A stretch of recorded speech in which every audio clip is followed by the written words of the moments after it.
दोस्तों, जीवन में कुछ भी हासिल करने के लिए कंसिस्टेंसी और डिसिप्लिन का होना बहुत ज़रूरी है। मुझे किसी बुजुर्ग ने बताया था कि कंसिस्टेंसी और डिसिप्लिन का मतलब क्या होता है।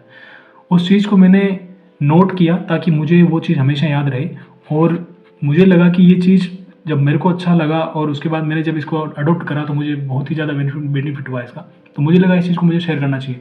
उस दौरान मैंने उस चीज़ को, जो अपन लर्निंग लेते हैं, अगर कोई सुनी-सुनाई बात है तो अपन उसको भूल जाते हैं।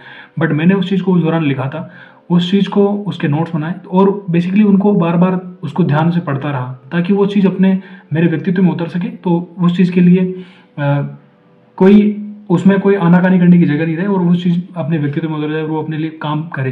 तो कंसिस्टेंसी और डिसिप्लिन दोनों ऐसी चीज़ें होती हैं कि अपने जीवन में अगर कोई मुकाम अपने को पाना है तो वो बहुत ही ज़्यादा ज़रूरी होती है। तो कंसिस्टेंसी और डिसिप्लिन 2 ही ऐसे सीक्रेट फार्मूला होते हैं। सीक्रेट तो नहीं होते हैं, लोग सब जानते हैं, बट फॉलो इनको कोई नहीं करता है। तो इसके ये दरअसल होते क्या है? तो कंसिस्टेंसी एंड डिसिप्लिन, आपका कोई भी काम हो, आप चाहे विद्यार्थी हो, चाहे आप किसी बिजनेस में हो, चाहे आप गृहिणी हो, चाहे कोई भी हो, किसी भी प्रकार की जॉब हो या किसी भी प्रकार का काम आप करते हो, उसमें डिसिप्लिन की जरूरत पड़ती है। कहा भी गया है कि करत करत अभ्यास की झड़मति हो तो जान, रसरी आवत जात तो सिल पर पड़त निशान। तो डिसिप्लिन और कंसिस्टेंसी बहुत ही ज़्यादा जरूरी होते हैं। ये हर जगह जरूरी होता है। 7 में से अगर एक जगह भी अगर आप चूके तो वापस आप 0 पे आ जाते हो। कंसिस्टेंसी और डिसिप्लिन का दरअसल एक्चुअल में मतलब यही होता है, जो मुझे बहुत ही अच्छी लाइन लगी थी उन बुजुर्ग की।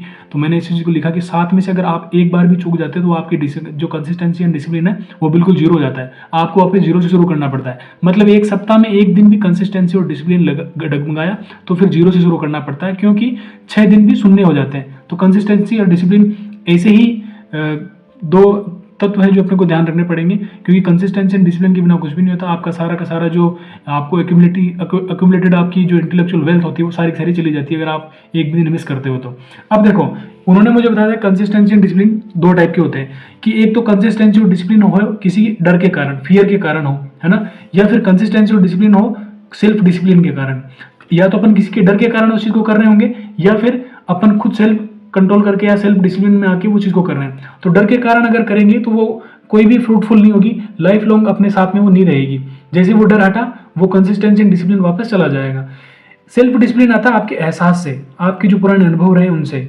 जब आपके अनुभवों का घड़ा भर जाता है और आप सोचते हो कि नहीं, मुझे अब चीजें चेंज करनी ही पड़ेंगी, मतलब ऐसी स्थिति आ चुकी है कि उसके बाद आपके पास कोई रास्ता नहीं, तो आपको एहसास अच्छा होता है। उसके बाद आपके सक्सेस के द्वार खुलने लगते हैं। इसके बाद ये आपकी पर्सनलिटी का पार्ट ही बन जाती है। जब आप किसी चीज़ को कंसिस्टेंसी डिसिप्लिन के साथ कर लेते हो तो आपके जीवन का वो अभिन्न हिस्सा बन जाती है, और आप हमेशा अपने आप से प्रश्न करते रहते हो कि मुझे क्या चाहिए।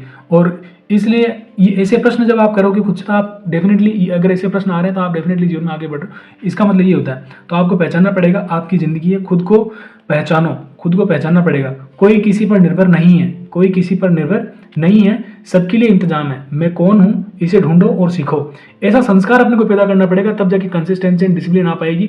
आप साइकोलॉजी के कितने वीडियोस देख लो, साइकोलॉजी के कितनी भी बुक्स पढ़ लो, बट भारतीय साहित्य और ग्रंथों में जो पुराने जो ऋषि मुनि कह गए हैं, उनमें एक ही चीज है, संस्कार। संस्कार बेसिकली क्या है? एक तरह का कंसिस्टेंसी एंड डिसिप्लिन ही है। हर चीज का भारतीय संस्कृति में संस्कार फिक्स करा गया है। उसके अकॉर्डिंग अपन जब व्यवहार नहीं करते तो अपन आज मारे मारे फिरते रहते हैं। इधर उधर की छोटी छोटी चीजें जो सोशल मीडिया में दिख जाती है, पैनिक क्रिएट करती है, ट्रिगर करती है कोई भी चीज। इसके कारण अपना सारा जो मुख्य काम होता है वो भी बिसर जाता है, वो भी छूट जाता है, और फिर अपन जो है खोए खोए से रहते हैं हमेशा ही। इसके साथ ही यहाँ पे अगर डर से अगर आप डिसिप्लिन्ड हो या फिर कंसिस्टेंसी फॉलो करो तो उसका कोई आपको लास्ट में आपको कोई फल नहीं मिलने वाला। लाइफ लॉन्ग आपका आपको कोई भी उससे बेनिफिट नहीं मिलेगा। अगर आप इस डर के कारण कंसिस्टेंट रहे, आपको फल मिल भी गया, आप सक्सेस भी हो गए, फिर भी आपको डर बना रहेगा कि ये सक्सेस कब तक की है, ये चली जाएगी, पता नहीं इसका कोई, क्योंकि आपने उसको मेहनत करके नहीं करा, आपने सेल्फ डिसिप्लिन होकर नहीं करा कुछ भी, ठीक है। तो डर किससे हो सकता है? व्यवस्थाओं से हो सकता है। जैसे कि भ्रष्टाचार करने वाला इंसान भ्रष्टाचार से हमेशा अपने सुपर अधिकारी से डरता रहेगा कि मेरे को क्या पता कभी मैं ट्रैप हो जाऊं, ऐसा। अगर पेरेंट्स से डर है तो फिर आप वो भी आपके, जब पेरेंट्स कभी बाहर होंगे या फिर पेरेंट्स जब होंगे नहीं तो फिर आपको फिर डर रहेगा, अपनी पत्नी से डर रहेगा, आपको हर चीज से डर लगेगा। और आप खुद से सेल्फ डिसिप्लिन नहीं हो, डर के कारण डिसिप्लिन हो। तो कंसिस्टेंसी एंड डिसिप्लिन का एक छोटा सा बेसिकली नोट था जो मैंने आपके साथ शेयर करा। आई होप आपको ये चीज डेफिनेटली बेनिफिट करेगी। कोई भी चीज जो आपको अपने जीवन में उतारनी, सबसे पहले आप उसको लिखो और उसको बार बार डेली देखोगे। जब डेली देखोगे तो आपके सबकॉन्शियस माइंड में जाएगी और वो आपकी आदत बनना शुरू होगी। तो ये एक छोटा सा सेल्फ डिसिप्लिन एंड कंसिस्टेंसी पे एक नोट था जो मैं आपके साथ शेयर कर रहा हूँ। मे भी आपको बेनिफिट करेगा। कारण इसका एक है कि ह्यूमन साइकोलॉजी ऐसी है कि बार बार कोई चीज इसको बताने से ये अपने चरित्र में उतर जाती है और अपना व्यवहार बन जाती है। So thank you so much, आप इसको अपनाइए जरूर।